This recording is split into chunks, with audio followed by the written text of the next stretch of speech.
ইবনে মাজা শরীফে হাদিসটি উল্লিখিত রয়েছে, অন্য কিতাবেও রয়েছে।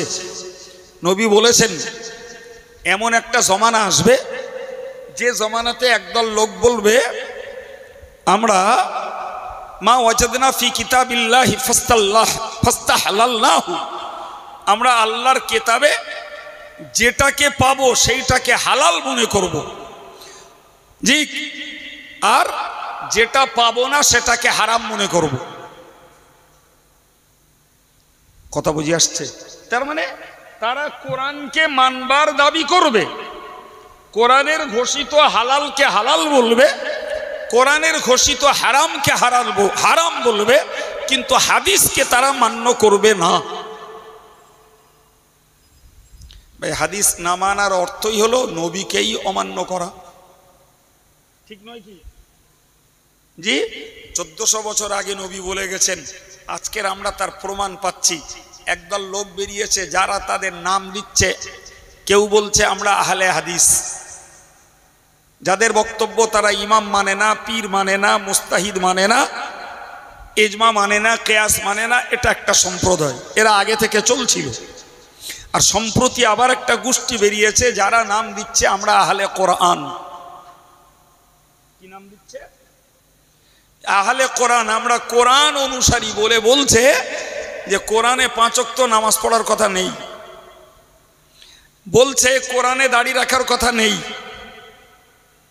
এখন যারা নামাজ না পড়ার পক্ষে, যারা দাড়ি না রাখার পক্ষে, ভাই তারা বগল বাজাচ্ছে, তাদের সমর্থনে লোক পেয়েছে।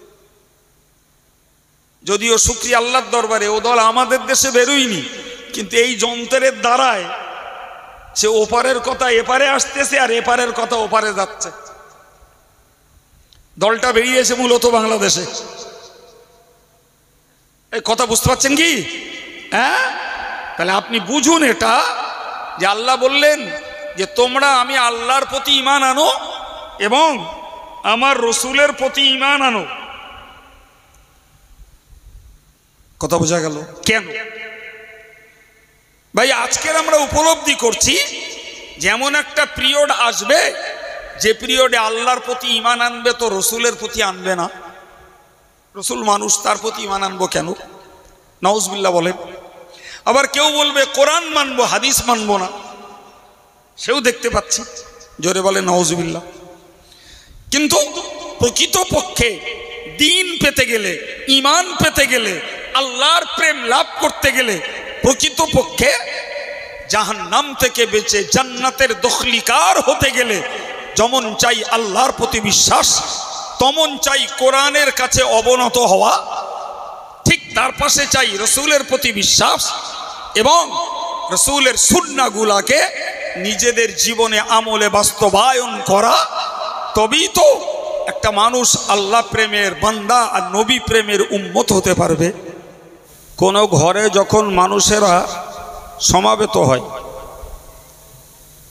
আমরা এই মুহূর্তে সমাবেত হয়েছি একটি অস্থায়ীভাবে তৈরি প্যান্ডেলের নিচে। প্রিয় নবী বললেন, তো যেখানে কোনো ঘরে মানুষগুলো সমাবেত হয়, ইয়াতলুনা কিতাবাল্লাহি ওয়া ইয়াতাদারাসুনাহু,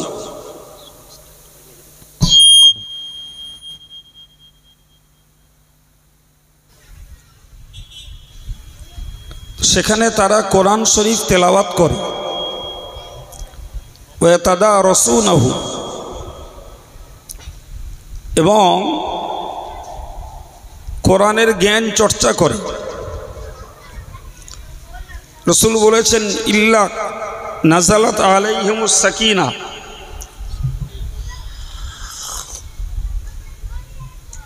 সেই মজলিসের মানুষদের উপরে আত্মিক শান্তি আল্লাহ নাজিল করেন। সুবহানাল্লাহ। ওয়াগশিয়াত আলাইহিমুর রহমা, সেই মজলিসটা রহমতের ছামিয়ানা দিয়ে আল্লাহ ছেয়ে দেন। ওয়াহাফাতহুমুল মালাইকা, এবং মজলিসটাকে ফেরেশতারা বেষ্টন করে নেয়। সুবহানাল্লাহ বলেন। সুতরাং এখানে যখন আমরা সমাবেত হয়েছি কোরআন হাদিসের জ্ঞান চর্চার জন্য, তো স্বাভাবিকভাবে একদিকে আলোচনার ভিতর দিয়ে মনের শান্তি পাব, অপরদিকে আমরা ডেকোরেটরের প্যান্ডেলের নিচেই শুধু বসে নেই, বরং আমাদের মাথার উপরে আল্লাহর রহমতের আর একটা ছামিয়ানা রয়েছে। পাশাপাশি এই আয়াতনের ভিতরে যারা এসে বসবেন, কিংবা মেয়েরা যদি তারা কোনো সঙ্গবদ্ধভাবে কোনো জায়গায় বসেন, তো ওই পরিবেশটাকে আল্লাহ পাকের রহমতের ফেরেশতারা ঘিরে দাঁড়িয়ে যান। সুবহানাল্লাহ। তো আমি এই কথাগুলো বলার ভিতর দিয়ে যারা কথাগুলো শুনছেন তাদের মনকে আকৃষ্ট করতে চাইছি যে এইটাকে স্বাভাবিক গতানুগতিক কোনো অনুষ্ঠান ভাবলে ভুল হবে, বরং এটি যেমন একদিক দিয়ে আল্লাহ পাকের রহমত পাওয়ার একটি মজলিস, মনের শান্তি পাওয়ার একটি মজলিস, ফেরেশতাদের দোয়া পাওয়ার একটি মজলিস। এ মজলিসে বসবার বিনিময়ে একদিকে যেমন সগীরা গুনাহগুলি মাফ হয়ে যায়, পাশাপাশি ওলামারা বলেছেন যারা খালিস নিয়তে রসুলের শানে মজলিস কায়েম করে সন্তুষ্ট হয়, শরিয়ত বিরোধী কার্যকলাপ করে না, তো রসুলুল্লাহর ওসিলাতে ওই মানুষগুলোর মনের নেক মনোবাঞ্ছা পূর্ণ হয়। সুবহানাল্লাহ। এ মজলিসে বসবার বিনিময়ে একদিকে আমরা হতে পারি কিছু জ্ঞানের অধিকারী, হতে পারি সওয়াবের অধিকারী, এবং সেই সওয়াবকে আমরা নিজেরাও যেমন পাই, আমাদের মৃত আত্মাদের জন্য বকশিশ করতে পারি। সব কথা মিলিয়ে বলা যায় এতে যাদের আন্তরিকতা থাকবে তারা কল্যাণ, মঙ্গল এবং উপকার লাভ করতে পারবে ইনশাআল্লাহ। তো যারা বসেছেন তাদেরকে অনুরোধ করব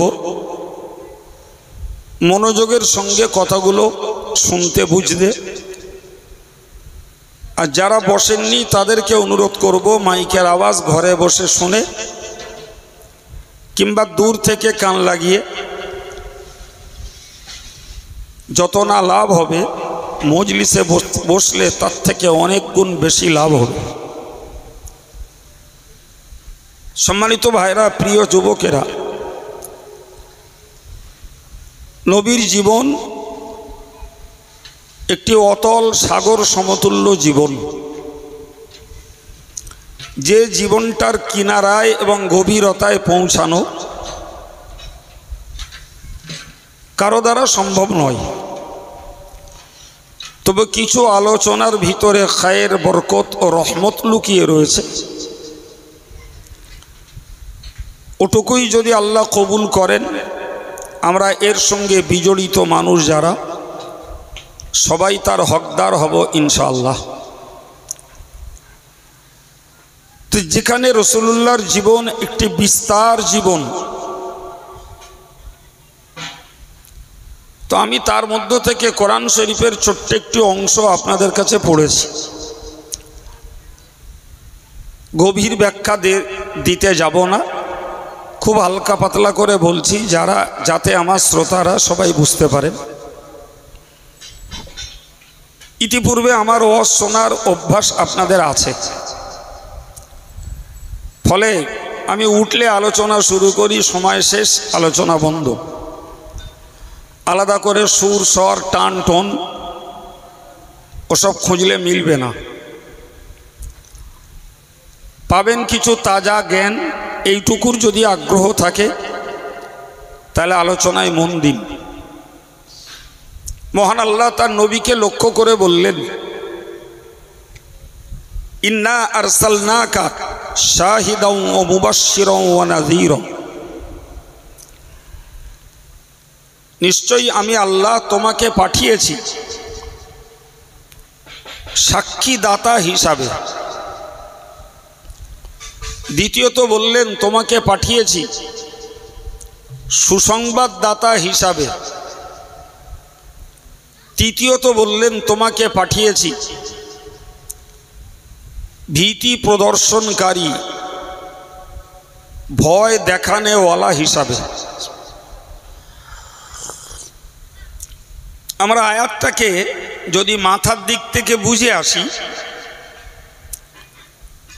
তাহলে ব্যাপারটা এই দাঁড়ায় যে নবী পৃথিবীতে এসে প্রথমত মানুষকে ভয় দেখিয়েছেন। সেই ভয়ের বার্তা যারা বিশ্বাস করেছে এবং কার্যকর করেছে তাদের জন্য নবী সুসংবাদ দিয়েছেন। এরপর কিয়ামতের মাঠে কে ভয় করেছে আর কে করিনি, কে নবীর কথা কার্যকর করেছে, কে নবীর কথাকে উপেক্ষা করেছে, রাসূলুল্লাহ যার পক্ষে সাক্ষী দেবেন তিনি খালাস পেয়ে যাবেন, সুবহানাল্লাহ। কিন্তু রাসূলুল্লাহ যার বিপক্ষে সাক্ষী দেবেন তিনি গ্রেফতার হয়ে যাবেন। এরপরে আমি আপনাদেরকে আর একটু বোঝাই। কোরআন শরীফে আল্লাহ বলেছেন ওয়ালাকাদ বাআসনা ফি কুল্লি উম্মাতির রাসূলা, আমি আল্লাহ প্রত্যেকটা জাতির জন্য রসুল পাঠিয়েছি। রসুল মানে শব্দের যেটা ইংরাজি মানে যেটা বললে আমরা বুঝি, রসুল হলেন আল্লাহর পক্ষের পিয়ন, রসুল আল্লাহর বার্তাবাহক। ইংরেজিতে বলে মেসেঞ্জার অফ আল্লাহ। তিনি আল্লাহ পাকের বার্তাগুলোকে মানুষের দরবারে পৌঁছে দিয়েছেন, তিনি রসুল। তো আল্লাহ বললেন আমি প্রত্যেকটা জাতির জন্য রসুল পাঠিয়েছি। আর সেই রসুলরা এসে বলেছেন আনি উবুদুল্লাহ ওয়াজতানিবুত তাগুত, তার সম্প্রদায়কে বলেছেন তোমরা আল্লাহর ইবাদত করো এবং সমস্ত শয়তানি শক্তিকে তোমরা পরিহার করো, যাবতীয় শয়তানি সংযোগকে তোমরা বিচ্ছিন্ন করো, আর কেবলমাত্র আল্লাহ পাকের ইবাদত করো। এটি নবীদের মৌলিক বক্তব্য। এ থেকে বুঝতে পারি সারা বিশ্ব জুড়ে এমন কোনো গোষ্ঠী, বংশ, গোত্র, এলাকা, অঞ্চল ছিল না যেখানে আল্লাহর পক্ষের কথা বলার জন্য আল্লাহ নবী রসুলদেরকে পাঠাননি। অন্য আয়াত পাকে বলেছেন ওয়াই মিন উম্মাতিন ইল্লা খালা ফিহা নাযীর, এমন কোনো জাতি সম্প্রদায় ছিল না যাদের কাছে আমি আল্লাহ ভীতি প্রদর্শনকারী, ভয় দেখানেওয়ালা মানুষকে পাঠাইনি। অন্য আয়াত পাকে আল্লাহ বলেছেন ওমা কুন্না মুআযযিবিনা হাত্তা নাবআসা রাসূলা, আমি কোনো জাতিকে আযাব দেই না, কাউকে আমি শাস্তি দেই না যতক্ষণ পর্যন্ত সেই জাতিকে সাবধান না করি। আগে তাদেরকে সাবধান করে দিই, সতর্ক করে দিই। যারা আমার সতর্ক বার্তা, আমার সাবধান বাণী যারা মেনে নেয় তারা আযাব থেকে রক্ষা পায়। কিন্তু আমার সাবধান বাণী যারা মানে না, সময় সীমা অতিক্রম করলেই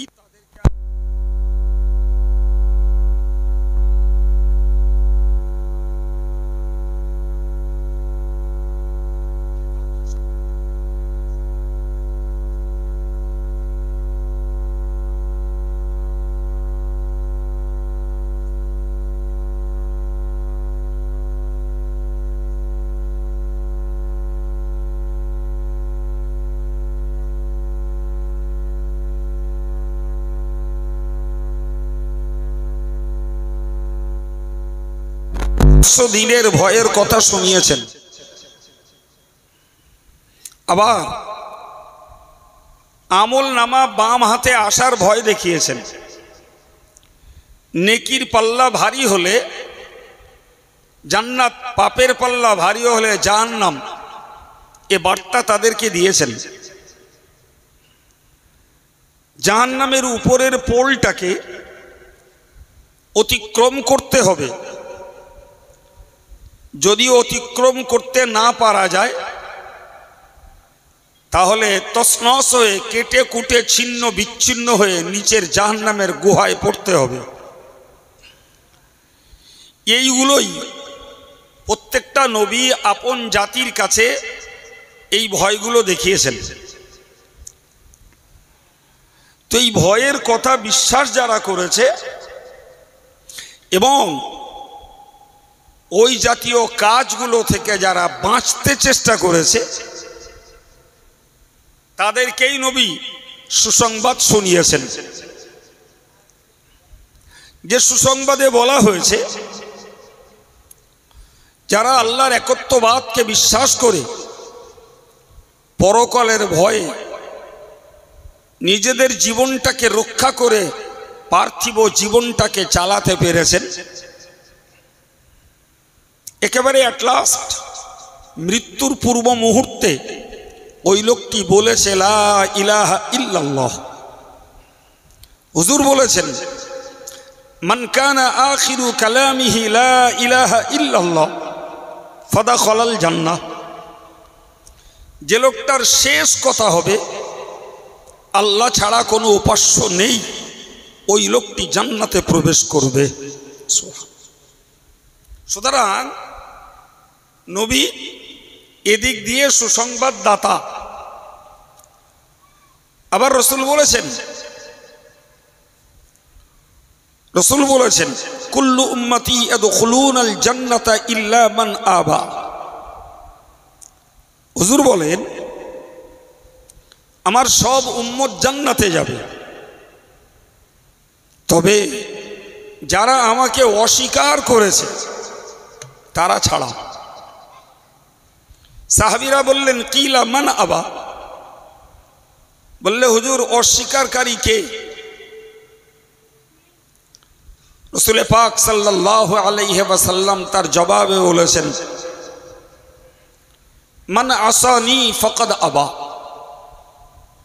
যে আমার নাফরমান হয়েছে, আমার অবাধ্য হয়েছে, আমার হুকুমের বিপরীত পথে চলেছে, সেই প্রকৃত পক্ষে আমাকে অস্বীকার করেছে।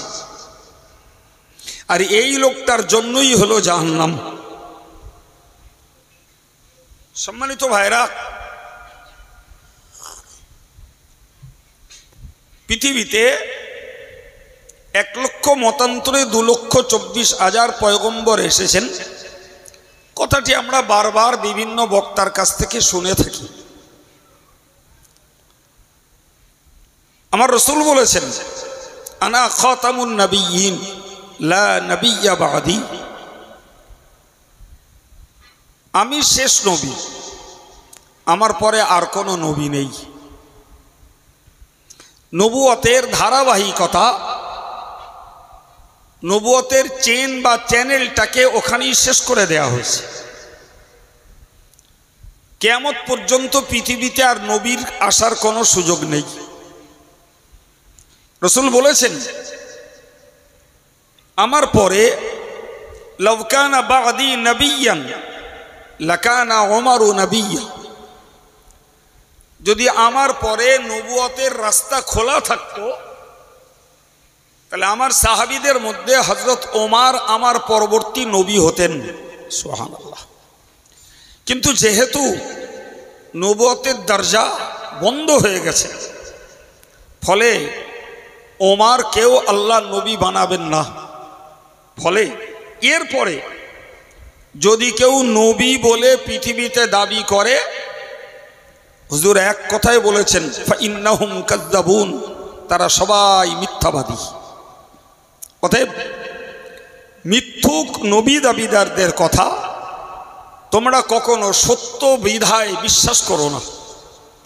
আমার পর্যন্ত নবুয়তের দরজা শেষ। নবুয়তের রাস্তায় আল্লাহ নো এন্ট্রি বোর্ড লাগিয়ে দিয়েছেন, ও পথে আর নয়। এখন বক্তব্য হলো, আমার নবী এসেছেন আর বিদায় নিয়েছেন, রাউন্ড ফিগারে বলা যায় 1400 বছর হয়ে গেছে। পৃথিবী আর কতদিন থাকবে আল্লাহ ভালো জানেন। তাহলে এ পর্যন্ত যে 1400 বছর অতিক্রম করেছে, এই 1400 বছরের মানুষ আর বর্তমান প্রজন্ম আর আগত প্রজন্ম যারাই হোক, এদের জন্য কোনো নবী নেই। প্রিয় নবী বললেন, তারাকতু ফীকুম আমরাইন, আমি তোমাদের কাছে রেখে গেলাম দুটি বিষয়। লান তাদিল্লু মা তামাসসাকতুম বিহিমা, যতদিন পর্যন্ত ওই দুটিকে তোমরা তোমাদের জীবনে বাস্তবায়ন করবে, জীবনে কাজে লাগাবে, কেউ তোমাদেরকে বিভ্রান্ত করতে, পথভ্রষ্ট করতে, বিপদগামী করতে পারবে না। সুবহানাল্লাহ। রাসূল বললেন, কিতাব আল্লাহ, একটি হলো আল্লাহ পাকের কিতাব আল কোরআন ও সুন্নাত রাসূলিহি, আরেকটি হলো আমার সুন্নাত, আমার তরিকা, আমার নিয়মাবলী, আমার কার্যাবলী, আমার আদর্শ, আমার খাওয়ার নিয়ম, আমার পড়ার নিয়ম, আমার চলা বলা, আমার ওঠা বসা, আমার লেনদেন, আমার রাজনীতি, আমার রাষ্ট্রনীতি, আমার সামাজিকতা, আমার সংসার নীতি, যারাই মান্য করে চলবে, পৃথিবীর কোনো শক্তি এদেরকে পথভ্রষ্ট করতে পারবে না। এখন প্রশ্ন হলো, রাসূল তো এই দুটি জিনিস রেখে গেছেন বলে সহিহ হাদিসে উল্লিখিত হয়েছে।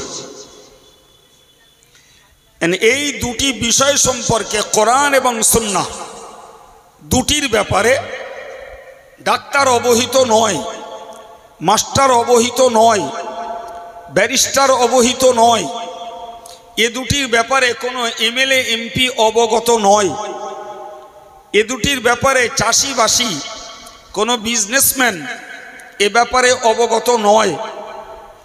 এ ব্যাপারে যদি সত্যি অবগত হন, তারাই তথাকথিত ওলামা সম্প্রদায়। এই জন্যই প্রিয় নবী তার একটি হাদিসে বলেছেন, যে আল উলামা ও ওয়ারাসাতুল আম্বিয়া, নবীরা হলেন, এই আলেমরা হলেন নবীদের উত্তর অধিকারী। তো আমরা জানি সামাজিকভাবে কোনো মানুষ মারা গেলে তার রেখে যাওয়া সম্পত্তির হকদার যারা হয় তাদেরকে ওয়ারেস বলে, যদিও শব্দটা আরবি শব্দ। তো রাসূলুল্লাহ বললেন, আমার ওয়ারেস হলো আলেমেরা। তাহলে ওয়ারেস যদি সামাজিকভাবে হয়, মালের ভাগিদার যারা তারা, তো নবী পাক এমন কোনো মাল রেখে যাননি যে কিয়ামত পর্যন্ত আলেমরা আসবে আর নবীর মালের ভাগ পাবে। আমরা কিতাব খুলে দেখতে পাই, রাসূল করিম সাল্লাল্লাহু আলাইহি ওয়াসাল্লাম ইন্তেকাল করেছেন। তার ঘরে পাওয়া গেছে গম জব পেশাইয়ের জন্য একটা জাঁতা, পাওয়া গেছে একটা ভোঁতা তলোয়ার, পাওয়া গেছে একটা পুরাতন যুদ্ধ পোশাক। এই মোটামুটি তার গৃহের সম্পদ। আর জমিনে পাওয়া গেছে বাগে ফাদাক নামক একটি খেজুর বাগান। কিন্তু বুখারীর একটি হাদিসে উল্লিখিত রয়েছে, হুজুর বলেছেন, মা তারাকনা সাদাকাতান, আমি যা কিছু রেখে গেলাম এগুলো সব আমার উম্মতের জন্য দান। সুবহানাল্লাহ বলেন। ওই যে বাগানটা ছিল, ওই বাগানটার যা খেজুর হতো তা থেকে রসুলের অবর্তমানে বিবিদেরকে, রসুলের বিবি তথা আমাদের আম্মা জানদেরকে একটা অংশ দেয়া হতো। বাকি অংশ বাইতুল ফান্ডে জমা পড়ত। এই তো নবীর সম্পত্তি। তাহলে নবীর সম্পত্তির হকদার আলেমেরা, এর মর্ম তাহলে মালের হকদার, মালের ভাগিদার আলেমরা নয়, বরং সংক্ষেপ কথায় নবীর সম্পদ হলো ইলমে দ্বীন, ইলমে কোরআন, ইলমে হাদিস। জোরে বলুন সুবহানাল্লাহ। ফলে নবী সম্পদ হিসাবে রেখে গেছেন কোরআনের জ্ঞান, হাদিসের জ্ঞান, দ্বীন তথা ধর্মীয় জ্ঞান। এই জ্ঞানের যারা অধিকারী তারাই হলো প্রকৃতপক্ষে নবীদের উত্তরাধিকারী। সুবহানাল্লাহ। সম্মানিত ভাইরা, এই মাইকে উঠে বকবক করা সহজ কাজ। ও 20 টাকার একটা জীবনী পড়লি আর গলাটা ভালো থাকলি ভালোই পেট চালানো যাবে। আর আমাদের কাছে মাইকে উঠে বকে যদি শ্রোতাদের মনোরঞ্জন করতে পারে তো সেই হলো বড় মৌলানা, মুফতি, মুহাদ্দিস, মুফাসসির। তার যত রকমের ডিগ্রি লাগে সব এই আমজনতা দিয়ে দেয়। ওর লেখাপড়া পড়তে হয় না, শুধু একবার বকে লোকের মন্তুষ্টি করতে পারলেই হয়। কিন্তু কোরআন সম্মত, হাদিস সম্মত বক্তব্য হলো যারা কোরআন হাদিসের জ্ঞানে জ্ঞানী তারাই নবীর ওয়ারেস, এবং সঙ্গে আর একটা গুণ চাই, সেটি হলো জ্ঞানের সঙ্গে নিজের আমলটাও ঠিক রাখা চাই। তাহলে শুধু জ্ঞান অর্জন করলেই আলেম হওয়া যায় না, জ্ঞানের সঙ্গে চাই জ্ঞানমূলক আমল। সম্মানিত ভাইরা, তাহলে আমি আপনাকে এই 5 মিনিট সময় ব্যয় করে যে কথাটা বোঝাতে চাইছি যে নবী আসার রাস্তায় আল্লাহ নো এন্ট্রি বোর্ড লাগিয়ে দিয়েছেন, নবী আর আসবেন না। তাহলে নবীর রেখে যাওয়া কাজগুলোর দায়ভার বর্তে গেছে যোগ্য আমলওয়ালা আলেমদের উপরে। সুবহানাল্লাহ বলেন। আমলওয়ালা আলেমদের উপরে নবীর রেখে যাওয়া ডিউটি, নবীর রেখে যাওয়া দ্বীনের প্রচার, নবীর রেখে যাওয়া কোরআন প্রচার, নবীর বাতলে যাওয়া হাদিস এবং সুন্নাহর প্রচারের দায়িত্ব হলো প্রকৃতপক্ষে ওলামা সমাজের। ফলে নবুয়তের রাস্তা যদিও বন্ধ হয়েছে, কিয়ামত পর্যন্ত জগৎ মাঝে আলেমও তৈরি হবে আর মানুষের মাঝে দ্বীনের বাণী প্রচার হতে থাকবে। নবীর জমানায় যেমন কেউ নবীর কথা শুনে মানিনি, কিয়ামত পর্যন্ত আলেমদের কথা শুনবার লোকও থাকবে, মান্যওয়ালাও থাকবে, অমান্যকারী বিরোধী লোকও থাকবে। একই সিস্টেমে কিয়ামত পর্যন্ত চলছে, চলবে ইনশাল্লাহ। জি, কোনো কালেই নবীরাও দেখেননি যে তার সম্প্রদায়ের 100% মানুষ হেদায়েতের আলোয় আলোকিত হয়েছে। খোদ নবী আদমের বেটা, সে তার আব্বা নবী, তার কথা নেইনি। খোদ নূহ নবীর বেটা কেনান, সে তার বাপের কথা নেইনি। ভাই, নবী ইব্রাহিমের আব্বা বাপ চাচারা, তার বেটা নবী, বাপ চাচারা কথা নেইনি। খোদ আমার রাসূলুল্লাহর চাচারা, চাচাতো ভাইয়েরা, অনেকে নবীর কথা নেইনি। সুতরাং আজকের যুগের আব্দুল কাইয়ুমের কথা সবাই নেবে, এ কথা ভাবলে ভুল হবে। ফলে কেউ নেবে, কেউ বিরোধিতা করবে, কেউ বিরোধিতা শুধু করবে না, শত্রুতাও করবে, কেউ শুধু শত্রুতা করবে না, সঙ্গে সমালোচনাও করবে। সব রকমের গুণের মানুষ সেদিনও ছিল, মাঝখানেও থেকেছিল, আজও রয়েছে এবং থাকবে। কিন্তু তারপরেও মনে রাখতে হবে আমাদের ডিউটি আমাদের পালন করা লাগবে। একদল দ্বীন প্রচারের জন্য সভা দেয়, আর একদল হাক্কানি আলেম, জি, তারা সভা করে দ্বীনের হক বাণী প্রচার করে।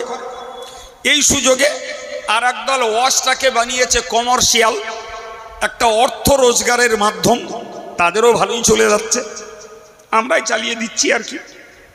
আর শ্রোতাদের ভিতরে একদল আন্তরিকতা রেখে মোহাব্বত করে শুনবে, বুঝবে, আমল করবে, আর একদল শুনবেও না, উল্টো সমালোচনা করবে। আবার কেউ শুনবে, তার স্বার্থের বাইরে গেলে সে গাল দেবে আর শত্রুতা করবে। এই চলছে দেশ জুড়ে, এই চলছে। সম্মানিত ভাইরা আমার, আমি এই ধারাবাহিকভাবে কথাগুলো আপনাকে বলে বলে এই জায়গা পর্যন্ত এনেছি। জি, তাহলে নবীর রেখে যাওয়া দ্বীনের খেদমত, দ্বীনের প্রচার, কোরআন হাদিসের প্রচারের জিম্মাদারি দায়িত্বশীল হলেন হাক্কানি আমলওয়ালা আলেমেরা। সম্মানিত ভাইরা আমার, আমি আপনাকে এই পর্যন্ত বোঝানোর পরে এবার আবার আপনাকে বলছি। আমি শুরু করেছিলাম আয়াতের তফসির করতে, যে নবীকে পাঠিয়েছেন ভয় দেখানেওয়ালা, তার ব্যাখ্যা শুনিয়েছি। নবীকে পাঠিয়েছিলাম সুসংবাদদাতা, তার ব্যাখ্যা শুনিয়েছি না শোনায়নি? নবীকে পাঠিয়েছেন আল্লাহ সাক্ষী দাতা হিসাবে, এটা এখনো বলা হয়নি। ভাই খুব ভালো করে বুঝুন, কোনো বিষয়ের সাক্ষী দিতে গেলে সরজমিনে হাজির থাকা লাগে। আমি ফিজিক্যালি সেখানে প্রেজেন্ট নেই, অথচ আমি সাক্ষী দেব, পৃথিবীর কোনো আদালতে ওই সাক্ষী গ্রান্টেড হয় না। সাক্ষী দিতে গেলে আপনাকে সেখানে হাজির থাকতে হবে। রাসূল করিম সাল্লাল্লাহু আলাইহি ওয়াসাল্লাম পৃথিবীতে এসেছেন এবং আল্লাহ তাকে পৃথিবীতে অবস্থান করতে দিয়েছেন 63 বছর। এই 63 বছরের জীবনটার দুটি পার্ট। একটি পার্ট হলো ভূমিষ্ঠ থেকে 40 বছর, আরেকটি পার্ট হলো 41 থেকে 63। এই ভূমিষ্ঠ থেকে 40 পর্যন্ত নবী আল্লাহ পাকের কাছে নবুয়তের দরজায় সমাসীন। একটা সময় নবীকে জিজ্ঞাসা করা হয়েছিল, মাতা ওয়াজাবাত লাকান নবুয়া, কবে থেকে আপনার নবুয়ত সাব্যস্ত হয়েছে, কবে থেকে আপনার নবুয়ত নির্ধারিত হয়েছে?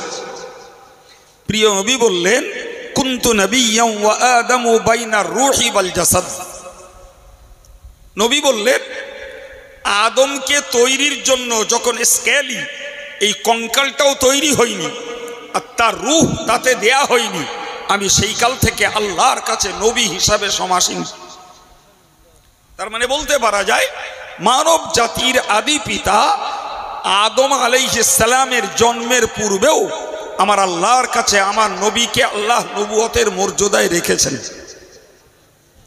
কিন্তু সেই নবীর নবুয়তের কার্যকারিতা, নবুয়তের ডিউটি শুরু হয়েছে রাসূলুল্লাহর 41 বছর বয়স থেকে।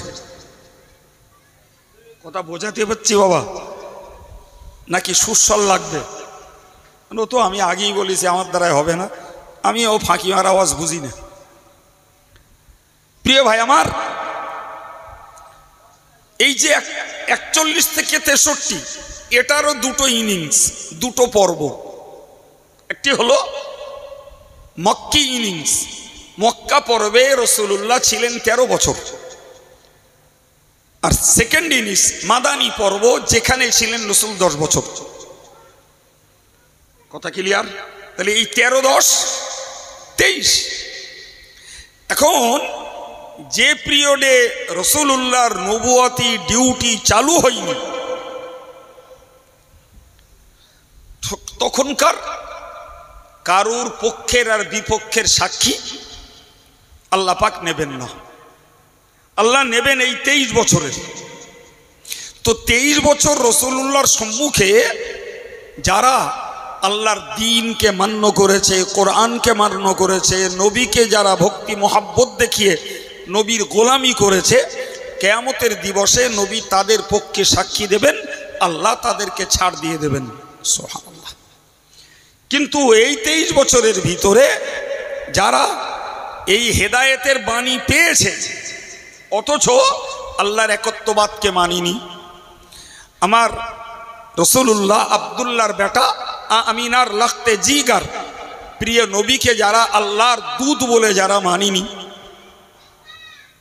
যারা কোরআনকে আল্লাহর কালাম বলে মানিনি, আবার যারা মেনেছে কিন্তু কাজে লাগায়নি, এদের এগেনস্টে নবী সাক্ষী দেবেন, এরা ধরা পড়ে যাবে। এখন মজার ব্যাপার যেটা, সেটা হলো এটাই, নবী তো পর্দা নিলেন 1400 বছর আগে। তাহলে ফিজিক্যালি এই বিগত 1400 বছর নবী তো কওমের মাঝে নেই, আছেন তো তিনি কবর মাঝে। যদিও আমাদের আকীদা তিনি হায়াতুন নবী, তিনি জিন্দা নবী, বরং কিতাবে লেখা হয়েছে ইন্নাহু ইউয়াদ্দিনু ওয়া ইউকিমু ওয়া ইউসাল্লি। আল্লাহ পাক নবী সম্পর্কে ওলামারা লিখেছেন, নবী তার কবরে আজান দেন, ইকামত দেন, নামাজ পড়েন, ওয়ুরযাকু, এবং নবীকে রেজেক দেওয়া হয়। একটু সুবহানাল্লাহ বলেন। ফলে নবী জিন্দা। পৃথিবীর অন্য দল মতের লোকেরা সমালোচনা করুক, এটাকে জয়ীব বলুক, এ কথাকে অস্বীকার করুক, অযথা বিতর্কে জড়িয়ে লাভ নেই। তার বিশ্বাসের জায়গায় সে থাক, আমাদের বিশ্বাসের জায়গায় আমরা থাকি। নবী হায়াতুন নবী, জিন্দা নবী। কিন্তু এটা তো সত্য বাবা যে নবী ভূপৃষ্ঠের দুনিয়া মাটির উপরে ভাগে নবী নেই, নবী মাটির ভিতর ভাগে। অতএব আমাদের মাঝে নবী দৈহিকভাবে উপস্থিত নন। এখন সাক্ষী দিতে গেলে থিওরি হলো সরজমিনে হাজির থাকতে হবে। তো নবী না হয় 63 বছর তার উম্মতের হাল যতদিন চোখে দেখেছেন ততদিনের সাক্ষী, পক্ষে বিপক্ষে যাই দেবেন খাঁটি।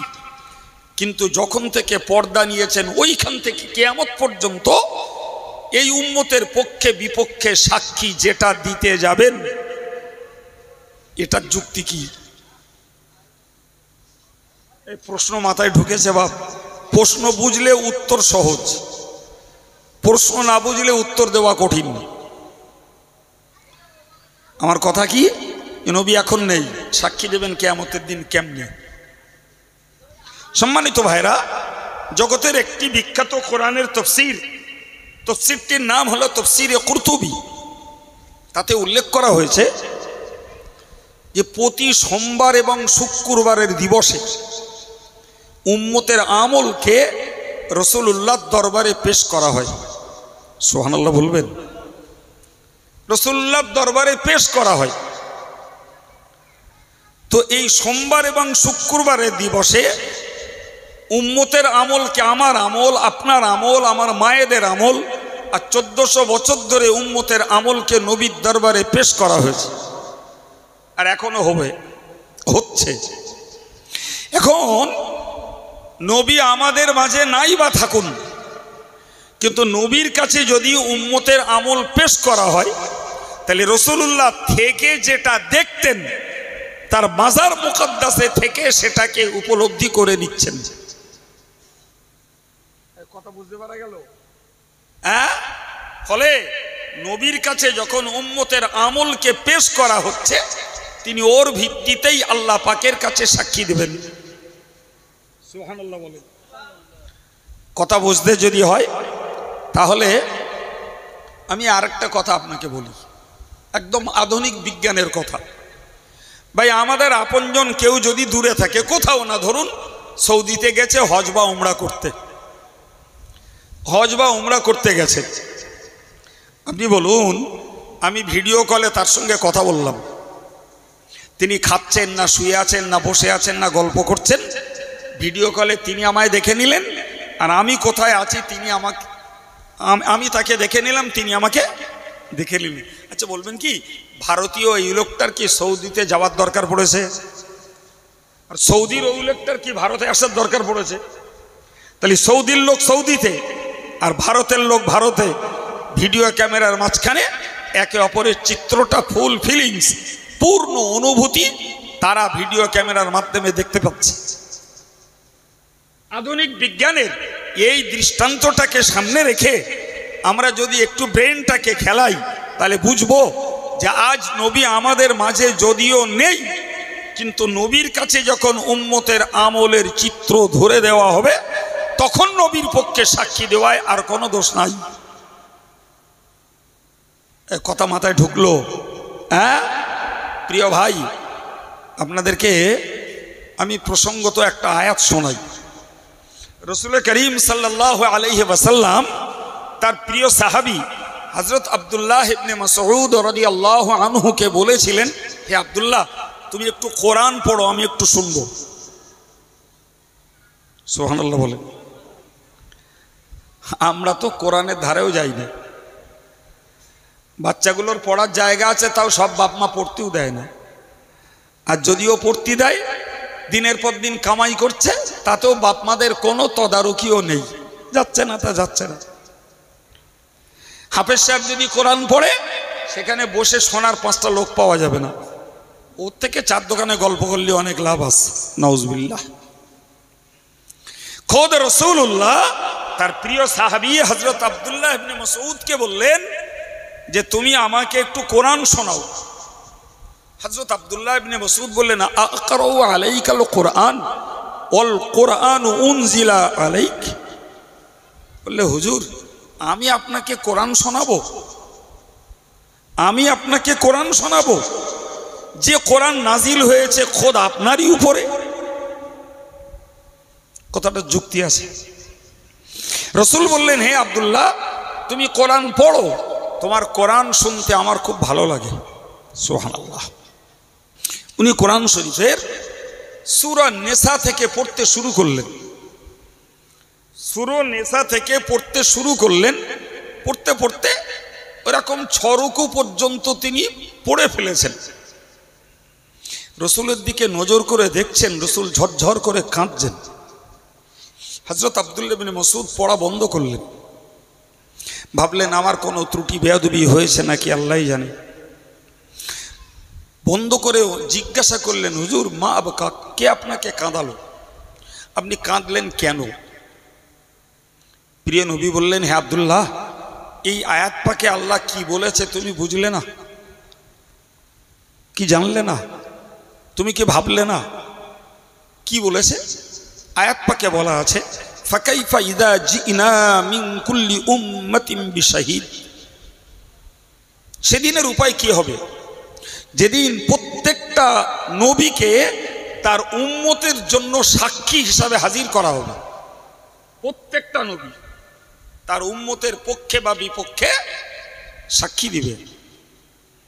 এরপরে আল্লাহ বললেন, ওয়াজিনা বিকা আলা হাউলাই শাহিদা।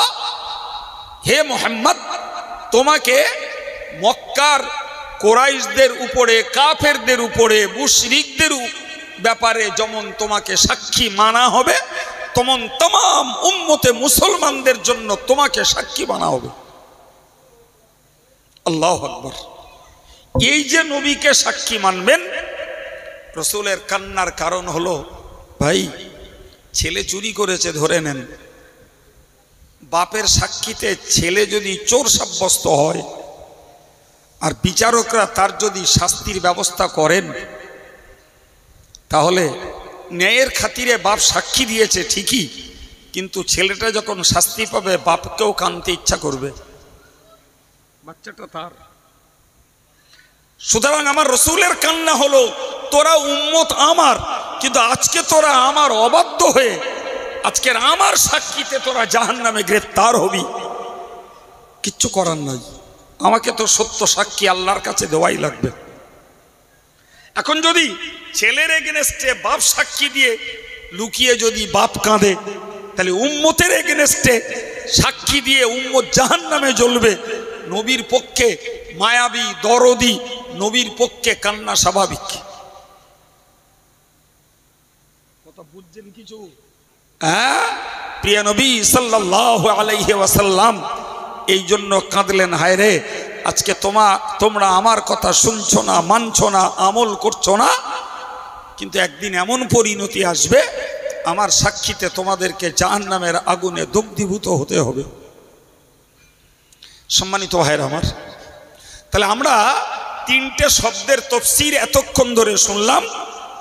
আরবি শব্দ কি? নবী শাহিদ, নবী বাশির, নবী নাজির। বাংলা কি?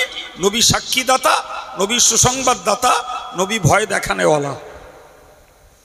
আমার আল্লাহ এর পরে বললেন, আমি নবীর এই গুণাগুণ তোমাদেরকে শুনিয়েছি তথা বিশ্ব উম্মতে মুহাম্মাদীকে শুনিয়েছি, কারণ লিতুমিনু বিল্লাহি ওয়া রাসূলিহি, তোমরা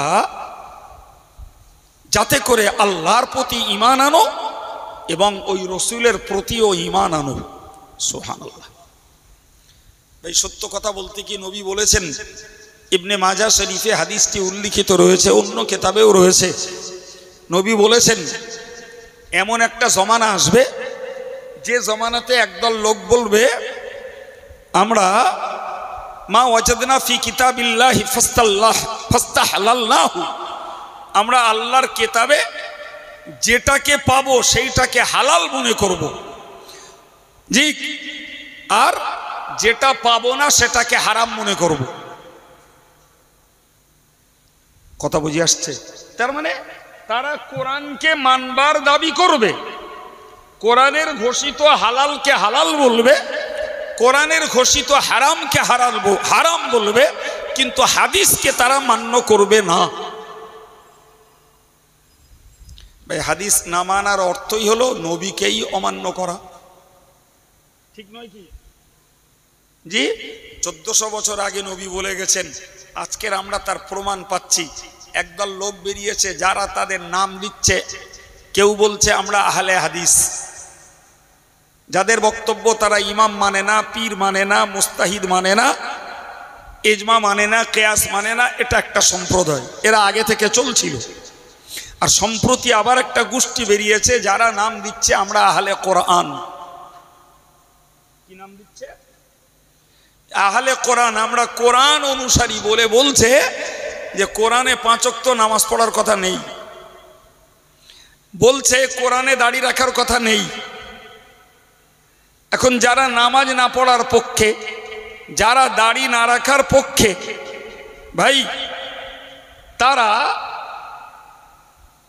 বগল বাজাচ্ছে, তাদের সমর্থনে লোক পেয়েছে। যদিও শুকরিয়া আল্লাহর দরবারে ও দল আমাদের দেশে বেরোয়নি, কিন্তু এই যন্ত্রের দ্বারায় সে ওপারের কথা এপারে আসতেছে আর এপারের কথা ওপারে যাচ্ছে। দলটা বেরিয়েছে মূলত বাংলাদেশে। এই কথা বুঝতে পারছেন কি? হ্যাঁ, তাহলে আপনি বুঝুন এটা, যে আল্লাহ বললেন যে তোমরা আমি আল্লাহর প্রতি ঈমান আনো এবং আমার রসুলের প্রতি ঈমান আনো। কথা বোঝা গেল? কেন ভাই আজকের আমরা উপলব্ধি করছি যেমন একটা পিরিয়ড আসবে যে পিরিয়ডে আল্লাহর প্রতি ঈমান আনবে তো রসুলের প্রতি আনবে না। রসুল মানুষ, তার প্রতি ঈমান আনবো কেন? নাউজুবিল্লাহ বলেন। আবার কেউ বলবে কোরআন মানবো, হাদিস মানবো না, সেও দেখতে পাচ্ছি। জোরে বলে নাউজুবিল্লাহ। কিন্তু প্রকৃতপক্ষে দ্বীন পেতে গেলে, ঈমান পেতে গেলে, আল্লাহর প্রেম লাভ করতে গেলে, প্রকৃতপক্ষে জাহান্নাম থেকে বেঁচে জান্নাতের দখলিকার হতে গেলে যেমন চাই আল্লাহর প্রতি বিশ্বাস, তেমন চাই কোরআনের কাছে অবনত হওয়া, ঠিক তার পাশে চাই রসুলের প্রতি বিশ্বাস এবং রসুলের সুন্নাহগুলাকে নিজেদের জীবনে আমলে বাস্তবায়ন করা। তবেই তো একটা মানুষ আল্লাহ প্রেমের বান্দা আর নবী প্রেমের উম্মত হতে পারবে। খালি খামায় বকবক করে লাভ হবে না। ভেবে চিনতে বকবক করতে হবে, আর ভেবে চিনতে নিজের জীবনটাকে গড়তে হবে। সম্মানিত ভাইরা আমার আল্লাহ বললেন তোমরা আমার প্রতি ঈমান আনো এবং আমার রসুলের প্রতি ঈমান আনো। ওই রসুল, যে রসুল সাক্ষী না দিলে তোমার রেহাই নাই, এ পাওয়ার আমি দিয়েছি আমার নবীকে। সুতরাং নবীর কাছের বিশ্বস্ততা তুমি জোগাড় করো, নবীর কাছের বিশ্বস্ততায় তুমি প্রমাণিত হও যে তুমি ওই নবীর সাক্ষীতে তুমি খালাস পাওয়ার উপযুক্ত। সম্মানিত ভাইরা, এর জন্য কি করতে হবে? আমার আল্লাহ বললেন লিতুআজ্জিরু, তোমাদের ডিউটি হলো তোমরা রসুলের প্রতি ঈমান আনো, রসুলকে ভীতি প্রদর্শনকারী, সুসংবাদদাতা, সাক্ষীদাতা হিসাবে বিশ্বাস করো এবং ওই রসুলকে তোমরা সাহায্য করো। সুবহানাল্লাহ বলে। রসুলকে সাহায্য করতে বলছেন কে? জোরে বলেন, সবাই মিলে বলেন কে? আল্লাহ। এখন স্বাভাবিকভাবে মনে হবে আমাদের মতো নগণ্য উম্মত আমরা রসুলকে কি সাহায্য করব? এক। দু নম্বর, আমরা তো রসুলের জমানার লোকই নই, তাহলে রসুলকে কেমনে সাহায্য করব? রসুল যদি হায়াতে জিন্দেগিতে থাকতেন তাহলে আমরা রসুলকে টাকা পয়সা দিয়ে, খাবার দাবার দিয়ে, রসুলের জন্য একটা সুন্দর ঝিকঝাক এসি লাগানো মোজায়েক করা বাড়ি করে দিয়ে বিভিন্নভাবে নাই রসুলকে সাহায্য করতে পারতাম। বর্তমান আর্থিক উন্নতির যুগে কিন্তু আমার রসুল তো আজ ফিজিক্যালি আমাদের মধ্যে নেই। সম্মানিত ভাইয়ের আমার, পৃথিবীর মুফাসসিররা এ ব্যাপারে বলেছেন লিতুআযিরুহু, তোমরা ওই নবীকে সাহায্য করো। এই সাহায্যের অর্থ হলো নবী যে কাজ করে রেখে গেছেন ওই কাজকে তোমরা তোমাদের জীবনে বাস্তবায়ন করো। যে কাজ নবী করে গেছেন ওই কাজকে তোমরা প্রচার প্রসার ঘটাও। আমার আব্বা ইন্তেকাল করেছেন, আমার আব্বার কাজটা আমি করলাম, তবে তো তার সাহায্য করা হলো। নবীর সুন্নত যদি জিন্দা থাকে, নবী পাক সাল্লাল্লাহু আলাইহি ওয়াসাল্লামের কার্যাবলী যদি আমাদের মাঝে চালু থাকে, আমরা যদি আমাদের পরিবারে নবীর সুন্নতকে যদি চালু রাখি, আমরা আমাদের সমাজে নবীর সুন্নতকে যদি জিন্দা রাখি, তবেই তো হলো নবীকে সাহায্য করা, তবেই নবীর সাহায্য।